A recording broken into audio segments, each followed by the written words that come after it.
तिकडे सांगली जिल्ह्याला देखील पुराचा विळखा पडलाय। कृष्णा नदीची पाणी पातळी 40 फुटांवर आहे। लष्करासह एनडीआरएफची टीम आता सांगलीमध्ये तळ ठोकून आहे। नदीकाठच्या गावांना पुराचा विळखा पडलेला आहे, तर जिल्ह्यातील तब्बल 4000 नागरिकांचं स्थलांतर करण्यात आलेलं आहे। लष्कराचे 90 जवान आणि 10 अधिकारी यांची टीम सांगलीमध्ये तळ ठोकून आहे।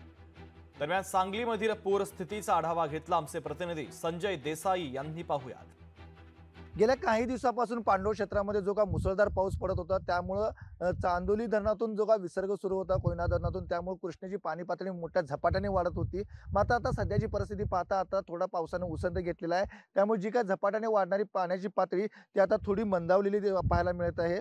आपण आता कृष्णा नदीवर पाहता आपण पाण्याचा ओघ कसा आहे। थोड्या वेळापूर्वी जी काय आज दिवसभरात जी काय 6 इंचाने पाण्याची पातळी कमी झालेली आहे।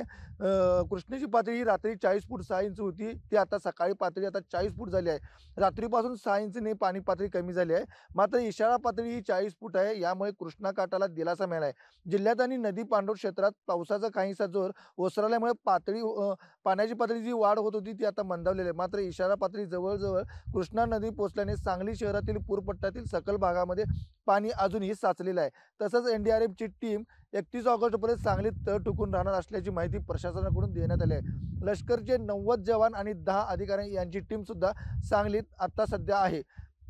आपण पाहतोय की या पद्धतीने आता पाऊस ओसरत आहे आणि त्यामुळे सांगलीतल्या नागरिकांना दिलासा मिळालेला आहे। कॅमेरामन सुजित सह संजय देसाई, लोकशाही मराठी, सांगली। लोकशाही मराठी ऐका, पहा, जागरूक रहा।